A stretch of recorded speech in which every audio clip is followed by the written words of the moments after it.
Bonjour, bonsoir à tous, c'est Antoine alias Anubis pour une nouvelle vidéo d'après-match. Racing Club de Lens, Toulouse FC, une victoire probante avec de belles choses, un coaching qui a fait toute la différence et le retour au premier plan d'Openda pour le premier triplé de sa carrière. Vraiment beaucoup de choses positives.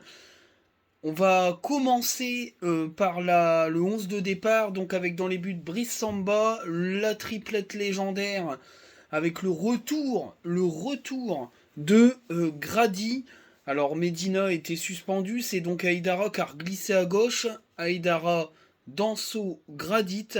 Au milieu de terrain, alors c'est un peu particulier parce qu'il y avait la titularisation une deuxième fois consécutive de Jean Onana avec un système de milieu de terrain avec Jean Abdul Samed, Seko Fofana et Pereira d'Acosta un peu plus haut. On y reviendra un peu dans le débrief, dans l'analyse du match. À droite, en piston, Frankowski avec son masque de club échangiste. Et puis à gauche, l'excellent Machado et devant en pointe, Saïd.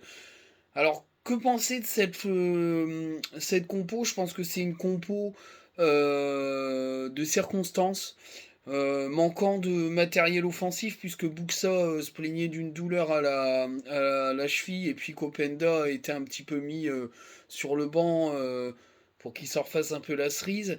Je pense que Franck Hayes a décidé de passer à un système à une seule pointe pour pouvoir se donner des solutions sur le banc et puis de faire souffler un peu Sotoka, et puis un milieu de terrain un peu plus renforcé qui permettait un petit peu à Seko Fofana d'être un peu plus libre et un peu plus offensif que le dernier mois passé, là, parce qu'il était un peu plus dans un rôle de défense et de relayeur pur plutôt que de joueur qui se projette de box-to-box. C'est toujours pas la compo dont je rêve, hein. Moi, je rêve clairement d'un 3-4-1-2 comme celui qu'on a connu au début de la Ligue 1 et qui me plaisait beaucoup avec un 10 à l'ancienne qui alimentait deux attaquants. Je pense que pour l'instant, avec un Buxa qui est pas encore à 100% et qui va revenir, et puis peut-être un mercato hivernal qui permettrait d'aller dans ce sens-là. On pourra le revoir bientôt, mais pour moi, c'est pas d'actualité. Il manque trop d'attaquants, il manque trop de joueurs offensifs pour pouvoir aller là-dessus. En tout cas, pour moi, c'est une compo intéressante. Franck Hayes, il utilise les ingrédients qui fonctionnent et il les remet en route.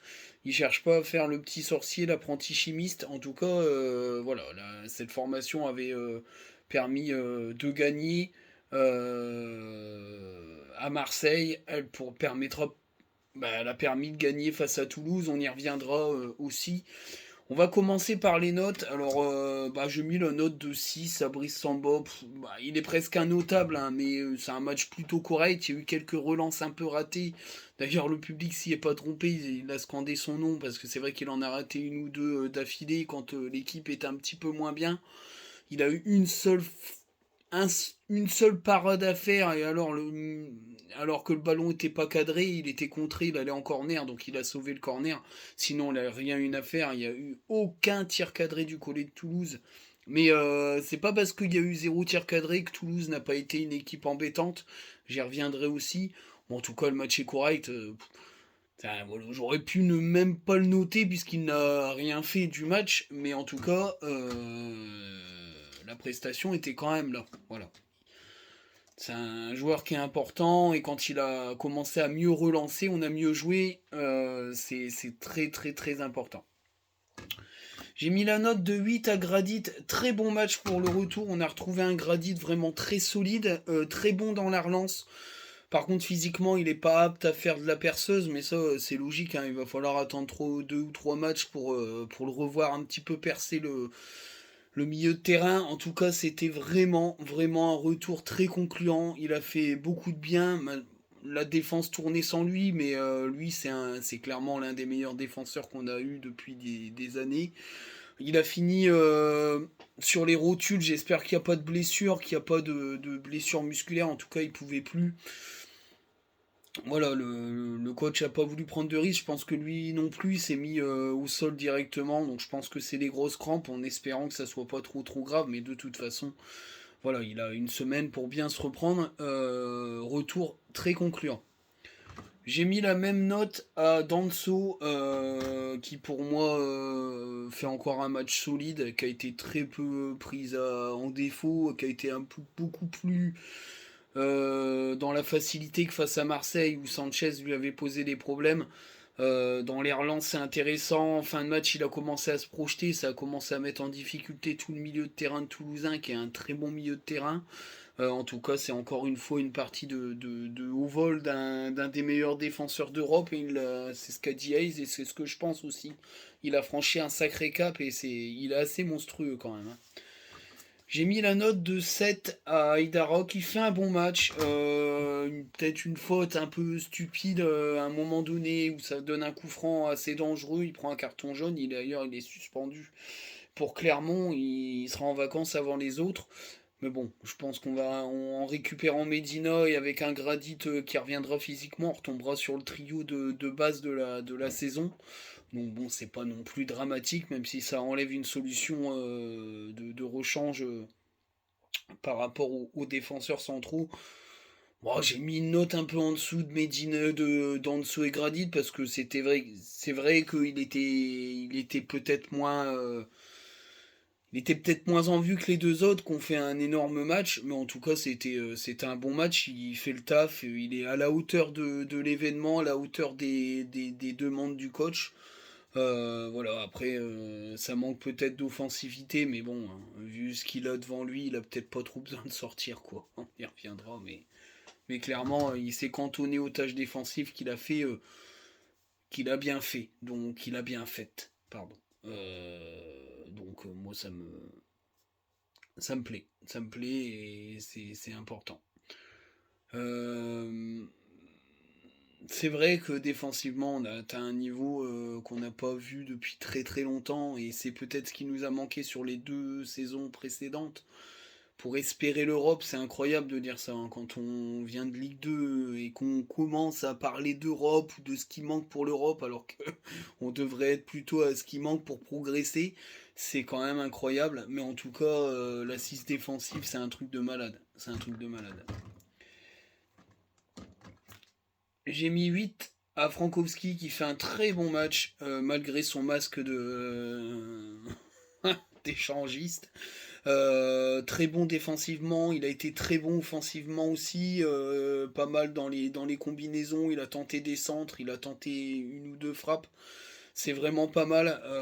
Il se reprend au moment où Kabou s'est blessé. Alors est-ce que c'est aussi une histoire de physique ou une histoire mentale où il avait peut-être du mal à tenir la concurrence avec Jimmy Cabot peut-être.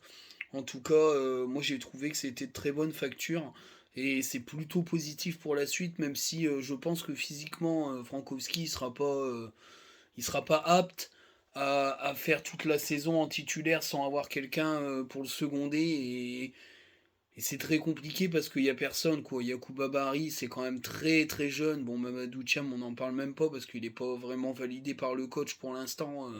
Donc s'il n'est pas validé par le coach on ne le verra pas.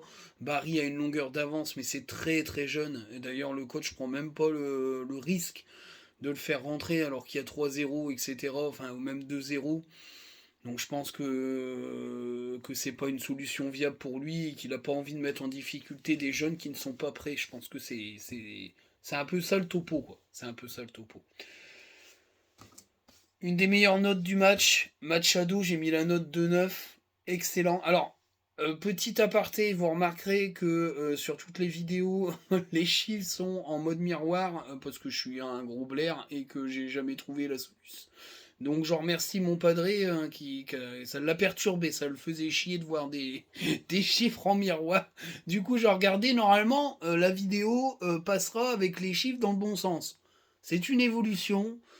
Voilà, j'ai pas encore une équipe avec moi pour faire des bandes annonces, mais c'est déjà pas mal, c'est mieux que rien. En tout cas voilà le petit aparté, la petite dédicace au padré. Merci papa. 9 pour Machado. Alors, excellent match de Machado. Il a encore une fois été énorme. Et à Marseille, il a été énorme défensivement. Il fait un retour sur le match de vendredi. Il fait un retour incroyable pour contrer une frappe. Il y avait pour moi but. D'ailleurs, j'ai oublié de le dire, mais Gradit, il fait un retour aussi de malade. Donc c'est pour ça aussi qu'il fait un très bon match. Mais offensivement, il a été très bon, Machado. Il a été un des instigateurs de toutes les attaques quasi. Tous ses centres sont dangereux. Il combine bien. Techniquement, il est hyper puissant. Enfin, je veux dire, techniquement, c'est bon. Et en plus, il est très puissant physiquement. Vraiment, vraiment, c'est un excellent match. Il m'a bluffé et il continue à me bluffer. Pour moi, c'est un mec qui revit et il vit sa meilleure vie. Je pense que la sélection colombienne, elle est pas loin pour lui, hein. Franchement, ce qui monte là, il faut qu'il continue comme ça. Alors il y a Bourra derrière, pour le seconder, c'est un peu différent de Frankowski, mais pour moi c'est pareil, hein. Ça manque quand même de quelqu'un derrière lui. Il va pas pouvoir performer comme ça tout le temps sans sortir un peu plus tôt dans le match. Mais en même temps, il y a personne derrière. Et puis Bourra, moi je suis pas convaincu de Bourra, même s'il a sûrement des qualités, pour l'instant, il les montre pas vraiment. Voilà, c'est pas un entrant qui apporte quelque chose, c'est un entrant qui permet de faire souffler le titulaire.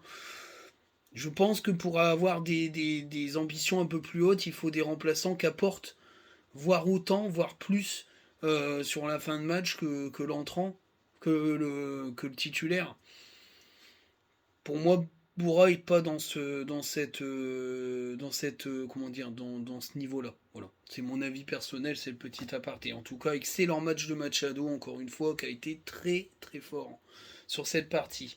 Au milieu de terrain, j'ai mis la note de 7 à Abdoul Samed. Je trouve qu'il fait un bon match. Le- il a été un petit peu en retrait enfin, en retrait non, parce qu'il fait partie des milieux de terrain qui ont performé vendredi. Il a récupéré pas mal de ballons, toujours aussi à l'aise techniquement, dans un rôle plus en retrait de Seko Fofana, qui permettait à Seko Fofana de se livrer un petit peu plus et d'avoir un rôle un peu plus offensif. On a récupéré quand même un Abdoul Samed plus performant que contre Marseille. Voilà, c'est du meilleur Samed. On a envie de le voir continuer à performer maintenant. Quel est son rôle vraiment et où est-il le mieux et dans quel dispositif il est le mieux? Je pense pas dans celui-là, en tout cas. Je ne pense pas dans celui-ci. Dans un 3-4-3, oui, mais pas dans un 3-6-1. Ou sûrement dans un milieu où ils sont 4 avec les pistons, c'est-à-dire un milieu à plat avec des pistons, c'est peut-être le meilleur. Avec un milieu de terrain tout seul devant lui, dans un milieu où c'est plus complexe, j'ai l'impression quand même qu'il a un petit peu perdu, même s'il il a été plutôt bon. En revanche, j'ai mis la note de 5 à Jean Onana. Tout ce que je viens de dire, c'est à peu près pareil, sauf que lui, il a été moins bon. J'ai trouvé moyen. Il a perdu pas mal de ballons. Il n'a pas apporté. Moi, j'ai trouvé qu'il était un petit peu en trop dans ce système-là. J'ai l'impression qu'il y a un milieu de terrain de trop. Et comme Abdoul Samed a fait un meilleur match, je pense que c'était lui le milieu de terrain de trop. Euh, il a été très intéressant contre Marseille. Ses rentrées sont plutôt bonnes. Là, j'ai trouvé un peu moyen. J'ai trouvé vraiment qu'il était un peu perdu sur le terrain. Mais enfin, on va pas s'en plaindre, hein. Si Francaise revient sur un système où il aura besoin d'alternatives au milieu de terrain, il est largement au niveau pour venir suppléer un Abdoul Samed ou voir un Seko Fofana techniquement, elle est capable de se projeter. Voilà. Alors, Seko Fofana, j'ai mis la note de 6. Le match est correct. Alors, pourquoi 6? euh, J'ai écouté son interview d'après-match. Je suis d'accord avec lui, parce qu'il est jugé sur des performances d'attaquant. Mais quand même. Quand même, je pense que les critiques sont fondées. Parce que le problème de Seko Fofana, c'est qu'il a toujours pas amélioré sa dernière passe ou son avant-dernière passe. Je précise, le match est correct parce que toutes ces percées, elles sont intéressantes et elles créent le surnombre et elles créent la déstabilisation de l'adversaire. On est ok. Mais sur des occasions, il doit jamais essayer de frapper. Il doit jamais essayer de frapper. Il doit essayer de décaler. Il a la possibilité de le faire. Quand il décale Frankowski, L'erreur de Frankowski, c'est de lui remettre. Frankowski doit tirer, il doit croiser sa frappe, il doit essayer de frapper. Il a été un peu altruiste là-dessus, un peu trop Frankowski.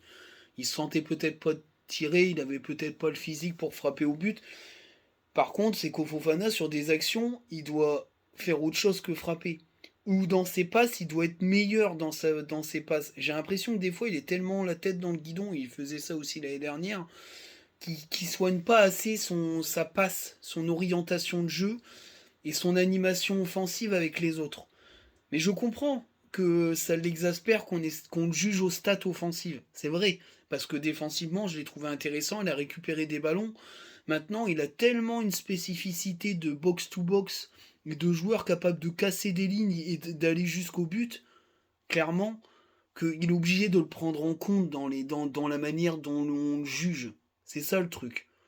Et moi, je l'ai trouvé pas terrible quand Francaise la comment dire, merde. Eh ben, j'ai perdu mon mot. Eh ben, voilà. Ça, c'est con. J'ai perdu mon mot. La cantonnée, voilà. Putain, la vache. Quand Francaise la cantonnée, oh là, mais je vais jamais y arriver, hein. Ah, je coupe pas, hein. Mes couilles. J'en refais pas la vidéo. Enfin bref, quand Francaise l'a mis au milieu de terrain dans un rôle beaucoup plus défensif et beaucoup plus relayeur, je l'ai trouvé moins bon. Voilà. Donc c'est vrai que là, il pouvait se projeter. On a récupéré un peu le Seco, hein, même dans les commentaires, hein, les commentateurs du match, on a récupéré le vrai Seco, celui qui se projette, qui est offensif. J'ai trouvé que la dernière passe, elle pêchait un peu. Voilà, et c'est un axe de progression qu'il doit avoir. Après, clairement, tu peux pas le juger que sur des stats offensives. Il y a son rôle de milieu de terrain qui a été plutôt bien fait. C'est pour ça que la note est correcte. Je vais pas mettre 7 ou 8. Il a pas été bon, parce que s'il est bon, il marque au moins un but ou il fait au moins une passe décisive. Et je parle même pas du penalty raté. Rater un penalty, pour moi, c'est pas un c'est pas un critère de jugement. Ça arrive à tout le monde de rater des pénaux. Sotoka, je l'ai pas jugé sur le péno raté par rapport à Lille. Je l'ai jugé sur sa prestation globale où il a été décevant. Là, Seko Fofana, il est pas décevant. Il fait un match correct, mais c'est pas un bon match pour moi. C'est pas un match où il est au-dessus de la moyenne. C'est ça mon avis personnel. Voilà. Un joueur qui est au-dessus de la moyenne et qui a été, c'est Pereira da Costa, hein, qui fait un très bon match. Hein. Pereira da Costa, il fait un très bon match. Il a été technique, il a 9, pas 8 parce qu'il a fait un excellent match. J'ai oublié le penalty provoqué. Il a été bon dans ses ballons donnés, dans ses dribbles, dans ses percussions, dans son orientation de jeu, dans son intelligence de jeu, dans ses déplacements sans le ballon. Pour moi, c'est excellent. Voilà, c'est vrai que c'est pas un très bon match, c'est un excellent match. Et on a retrouvé le Pereira da Costa qu'on a bien aimé dans un rôle de numéro 10, pas d'ailier offensif. Moi, je l'ai trouvé bien meilleur derrière l'attaquant, plutôt que dans ce rôle de Gaël Kakuta à un moment donné, c'est-à-dire d'ailier ou de milieu de terrain ailier avancé. Je trouve qu'il est moins à l'aise que là où il part d'un peu plus bas et il est beaucoup plus intéressant. En tout cas, moi, c'est mon avis. Voilà. Avec un Pereira da Costa comme ça derrière deux attaquants dans un 3-4-1-2, j'insiste, je pense qu'on est pas loin d'une dinguerie. Parce que franchement, il a atteint un niveau là, le gamin. C'est du lourd. Hein. Sur le penalty, il fait exactement ce qu'il faut faire, fin de centre, crochet. Derrière, c'est fini, le défenseur, il est mort parce qu'il est pris et il emporte Pereira da Costa. C'est superbement bien joué. Franchement, c'est impressionnant. J'ai mis la note de 7 à Wesley Saïd. Alors, il était un peu esselé, le pauvre malheureux devant, mais j'ai trouvé que c'était plutôt intéressant dans ses accélérations, ses prises de balles, ses passes. Il a raté quelques ballons, mais je trouve qu'il s'est plutôt pas mal démerdé pour un attaquant tout seul. Maintenant, je pense que c'est un mec qui a besoin d'avoir un attaquant avec lui pour tourner autour, un peu comme au Luis Openda. Mais en tout cas, c'était plutôt pas mal et moi j'ai trouvé ça bon pour un joueur qui avait pas forcément beaucoup de ballons à avoir se mettre sous la dent.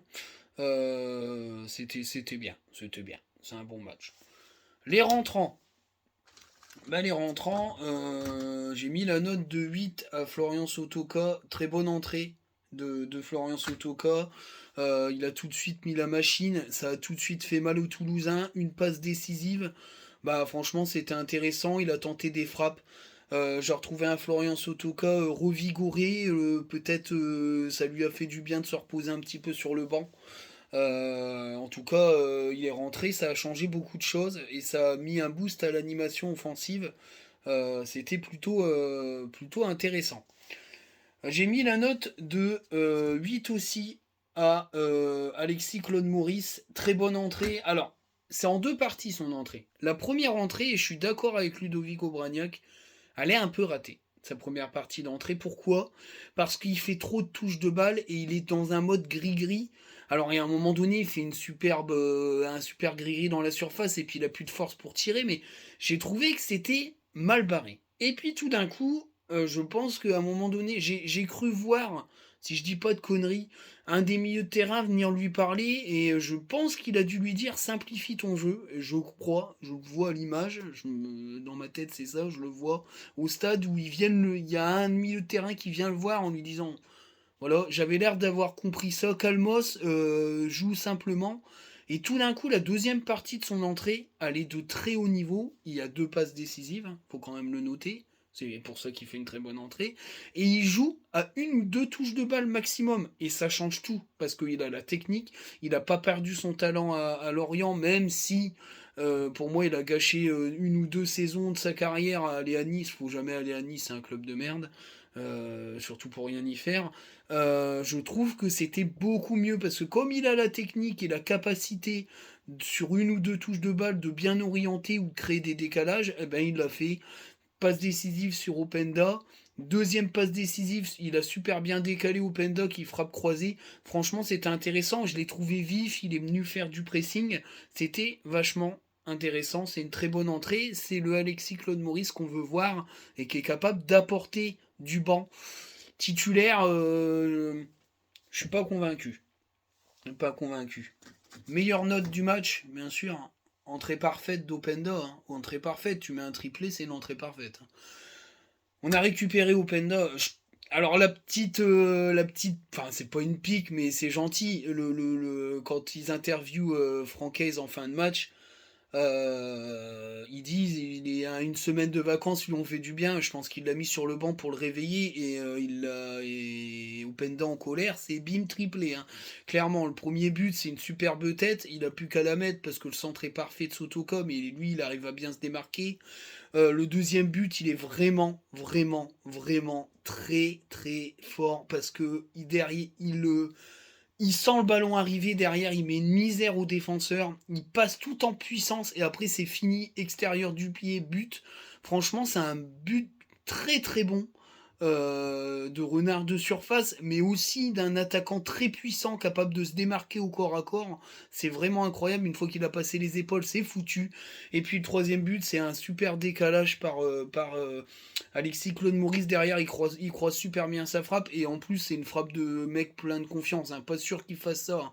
Il fait deux ou trois touches de balle il y a deux trois matchs.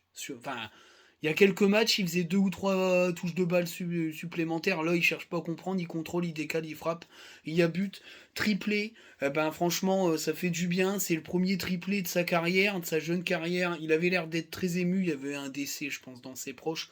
Mais en tout cas, il était très ému et très content de sa prestation. Voilà, alors le jeter de maillot, machin, la polémique des Lillois, allez vous faire foutre. Il est super en colère contre ses prestations, je pense. Il a la rage parce que je pense il a bien senti qu'il était dedans et là, bah, il a remonté la pente clairement d'un coup.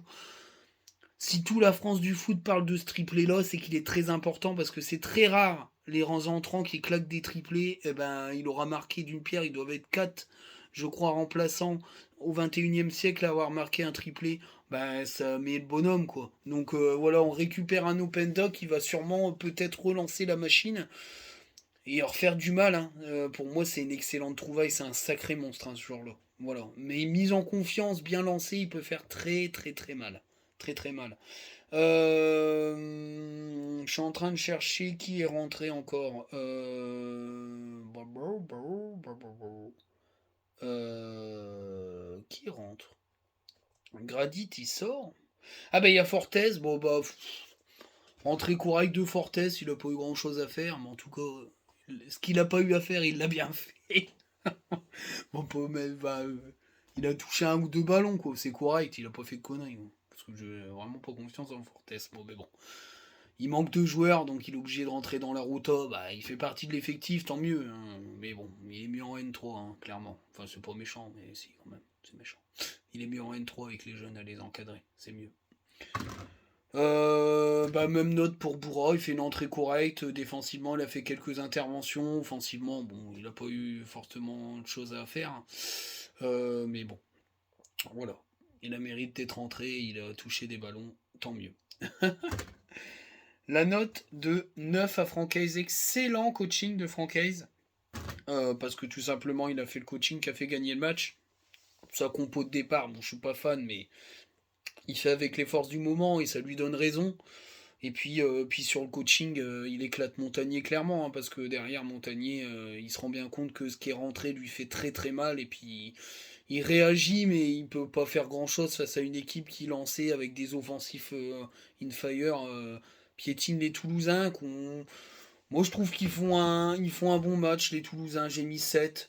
Parce que moi j'ai trouvé que c'est une équipe qui a pas bétonné, ils ont joué leur jeu, ils ont eu des occasions, s'il n'y a pas deux inters, il y a but. Il y a deux grosses occasions. Voilà, c'est une équipe qui va se maintenir, je pense. Elle le mériterait. En tout cas, il y a de très bons joueurs à cibler là-dedans. Van Den Boomen en fait partie. Spearings aussi. Des Jagereux, c'est intéressant. Rouault aussi, c'est très fort. Nicolas Sen aussi. Enfin, il y aura pas mal de joueurs dans ces équipes-là qui sont dans le milieu de tableau à aller observer. Je pense aussi à Audobert à 3 hein, qui viennent de perdre 4-3 face à Paris. Il est très bon Audobert. Donc il y a pas mal de joueurs à. Il y aura pas mal de joueurs à cibler quand même hein, sur ces équipes-là pour renforcer le banc la saison prochaine, clairement.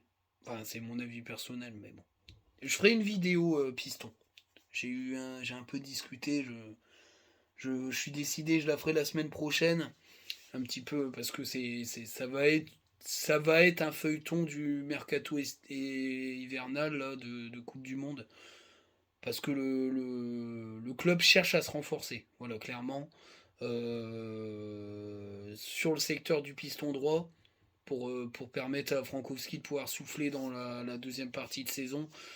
Et puis il y aura aussi peut-être au niveau offensif, non pas parce que Buxa déçoit, mais je pense que Francaise veut pouvoir avoir plus de solutions offensives et pouvoir faire un peu plus de rota pour tenir le rythme. Voilà.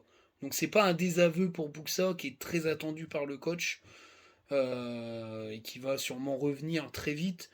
Mais voilà, il faut étoffer l'effectif pour continuer à être ambitieux. Voilà, un peu le topo, j'en reparlerai dans une prochaine vidéo. J'ai mis la note de 8 à Florian Bata. Pour une fois, je rajouterai pas un R et un D à son nom de famille. J'ai trouvé qu'il a fait un très bon arbitrage. Il a fait vivre le match.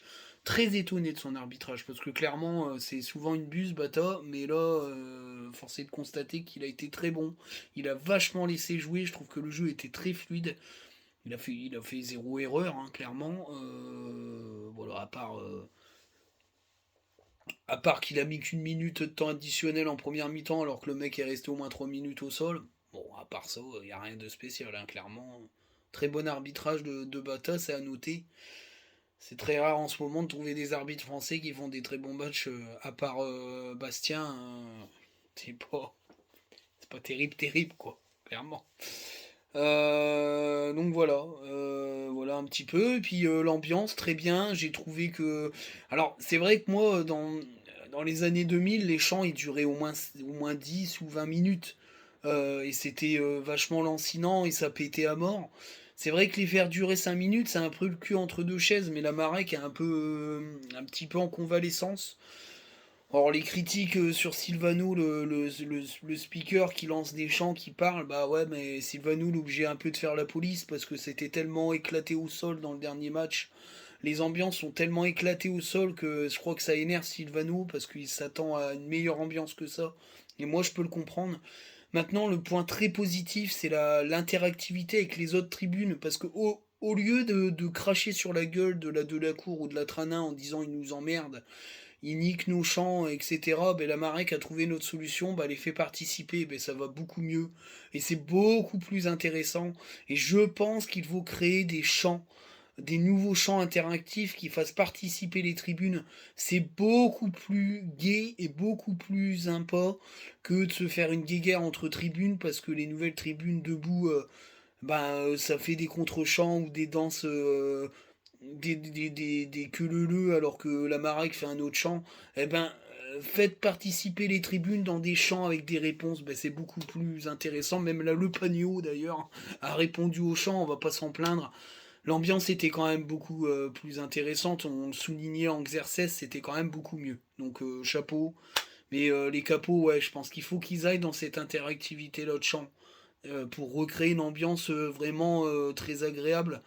C'est vrai que c'était un peu mal parti parce que il y a eu une Marseillaise un peu éclatée au sol, mais les corons en fin de match, juste après, il y a eu le but d'Openda, c'était magnifique à Capella. Donc franchement, on est capable de faire des trucs de dingue, donc il faut se reprendre. Et puis, mais là, c'était beaucoup mieux. C'était beaucoup mieux. On va aller sur le débrief du match. Bah, la première mi-temps, elle est vachement bien maîtrisée. Je trouve que pendant 30 minutes, on fait des très bonnes choses. C'est qu'au Fofana, il faut qu'il la mette, hein. L'extérieur est pas bon, l'extérieur du pied est pas bon sur la super contre-attaque où il glisse. Mais pour moi, il doit pas avoir le ballon. Frankowski doit tirer. Mais j'ai trouvé des choses très intéressantes malgré le fait que le système y ait qu'un attaquant de pointe. Il y avait pas mal de choses. Les Toulousains fermaient pas le jeu, ça répondait du tac au tac, même si on a fortement maîtrisé. Puis après, il y a eu la blessure dont je parlais juste avant, avec les 3 minutes au sol, et puis on a perdu le fil. On a perdu le fil parce que je pense qu'on s'est impatienté et on a commencé à mal jouer, à mal passer, à mal gérer. Et Toulouse est revenu dans la partie et a commencé à être dangereux. Ils auraient pu nous punir hein, sans les retours de Gradit et de Machado. Je crois que c'est là sur la même mi-temps, hein, si je dis pas de conneries. Enfin, ouais, je pense. Je sais plus. Ou c'était en deuxième. Ouais, mais je sais plus. Je crois que c'est en deuxième. Mais en tout cas, ouais, on perd le fil complètement. Et puis la mi-temps, alors en discutant un peu à la mi-temps avec les gars qui étaient avec moi en tribune, c'est vrai qu'on s'est dit putain c'est rageant quand même. C'est attention qu'on se fasse pas punir parce que Toulouse joue bien. Et puis en deuxième mi-temps, on repart mieux, on remaîtrise mieux. Et puis je pense qu'au moment où on maîtrisait bien, Francaise décide de faire rentrer la cavalerie, l'artillerie lourde. Et les Toulousains, ils ont craqué quoi. Ils ont craqué en fin ils ont craqué dès les changements parce que ça a été très très dur pour eux de gérer Sotoka et Openda. Hein. Dès le premier contrôle, il leur a mis la misère Openda et bien après on a déroulé quoi. Clairement, enfin c'est une équipe de Toulouse qui a jamais trop fermé le jeu.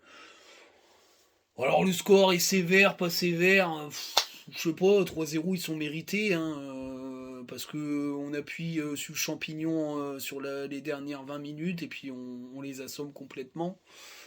Voilà, mais après Toulouse a montré de belles choses, donc je suis pas inquiet pour eux pour le maintien. Franchement, c'est une des belles équipes de milieu de tableau de cette Ligue 1. Et je parle bien de milieu de tableau, je parle pas de bas de tableau. C'est pas leur place pour moi. Hein. Je pense que c'est une équipe qui peut viser la 11e, 12e, voire même le top 10 s'ils surperforment un peu. Parce qu'il y a de la qualité. Il y a vraiment de la qualité. Alors la conclusion, c'est qu'on est toujours dauphin. Et que la bonne nouvelle, c'est que Marseille n'a pas su faire mieux qu'un match nul. Ils sont clairement un peu dans le dur, les Marseillais. Avec des entrants qui ont clairement, côté strasbourgeois, mis un peu la pagaille dans l'équipe marseillaise, mais aussi parce que les entrants marseillais n'ont pas bien apporté. Moi, je pense que c'est une équipe surcotée, Marseille. C'est une équipe faite de briques et de broc. Je pense pas que Longoria soit un si bon directeur sportif, président que ça. Moi, je pense que c'est trop du brick et de broc et ça fonctionne pas. Strasbourg revient bien et puis Ajor va leur faire du bien. Hein. C'est un excellent attaquant. Je pense que ça sera sa dernière saison à Strasbourg. Après, il va sûrement partir dans un club un peu plus huppé ou qui jouera un peu plus l'Europe. En tout cas, ben, on a mis Marseille à 6 points. On est à 5 points des Parisiens qui ont gagné. On est là. On est là, on met la pression à tout le monde. On mérite notre deuxième place. Les choses sont belles. on kiffe à mort et ça fait du bien. Ça fait vraiment du bien pour le moral et puis le jeu proposé est très agréable. Donc bah, c'est super, faut continuer comme ça. La projection, c'est le déplacement à Angers, qui est une équipe en difficulté mais qui est capable de très très bien défendre avec un Bouffal assez casse-couille à gérer. Ben, ça sera un test hein, d'une équipe qui est en survie et qui va sûrement défendre fortement et jouer la contre-attaque. Ben, il va falloir qu'on ait la maîtrise et qu'on trouve la faille. Ça va encore être un match dur, mais tous les matchs sont durs en Ligue 1. Et puis après, ben, c'est la réception de Clermont pour clôturer cette première partie de championnat, qui est pour moi excellente. 30 points, c'est monstrueux. C'est des bases monstrueuses, hein. C'est plus de 2,30, 2,40 par match. C'est littéralement incroyable pour une équipe qui a 3 ans de présence en Ligue 1. Mais on a franchi tellement un cap que c'est même plus étonnant en fait. On n'est plus une surprise. Lorient est une surprise, mais nous on n'est plus une surprise. Enfin pour moi personnellement, c'est pas nous voir trop beau, c'est juste qu'on construit un effectif au fur et à mesure qui performe de mieux en mieux et ben, on mérite d'être là. Après, deuxième, c'est vraiment, vraiment, vraiment extraordinaire. Mais le top 5 pour moi est accessible. Si le mercato est bien géré, qu'on prend 2 ou 3 joueurs pour se renforcer, alors après 2 ou 3 joueurs, je suis peut-être un peu gourmand, mais en tout cas, si on se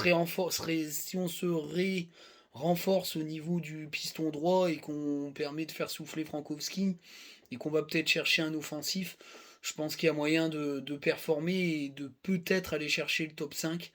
En tout cas, on a un peu plus de chances d'aller chercher en étant deuxième à la fin de la première partie qu'en étant septième. Mais on a fait le trou et on continue à performer. On enchaîne une troisième victoire consécutive depuis la défaite face à Lille dans le derby. Ben, pour moi, c'est un comportement d'équipe de très haut de tableau. Une défaite, on réenclenche une série. Ben, c'est super. Voilà, c'est super. Donc ben, il faut continuer comme ça. Voilà, j'espère que la vidéo va vous plaire. Prochaine vidéo, donc ça sera une vidéo spéciale mercato, anticipation, etc. Et puis les quelques petites infos que j'aurai, je ferai ça avec plaisir. Et puis voilà, j'espère que la vidéo va vous plaire. Je suis désolé pour ceux qui voulaient me voir. C'est compliqué sur YouTube parce que c'est pas privé, alors je peux pas mettre de trucs. Enfin voilà, il n'y a pas de message privé sur YouTube, pas pour l'instant. Donc je vous invite, si vous avez Twitter et que vous voulez essayer de passer, faire coucou, il y a un camarade que j'ai croisé à la mi-temps vite fait, et puis un autre que j'ai croisé quand j'ai pris mon petit repas de victoire. Il y a toujours possibilité de se voir, donc, mais le problème c'est que c'est plutôt mieux via Twitter, quoi. Parce qu'au moins vous m'envoyez un message, c'est privé, on peut gérer. Parce que là YouTube, il n'y a rien de privé. J'ai même mis ma tribune. Bon après, je m'en fous moi, mais voilà. Je préférerais que vous veniez me voir sur Twitter et puis que vous m'envoyez un message pour gérer ça. Voilà pour le petit aparté. Mais je vous dis déjà d'avance que je ne reviendrai pas avant le match de Paris parce que je ne suis pas là. Au dernier match face à Clermont, je ne suis pas là du tout. Du coup, bah voilà. Pour ceux qui veulent me voir, ça sera pas avant l'année prochaine. Voilà. Mais en tout cas, on continue les vidéos quand même, hein. Sur ce, je vous dis bonne soirée, parce qu'il est soir. À très bientôt. Et allez, lance. Ciao.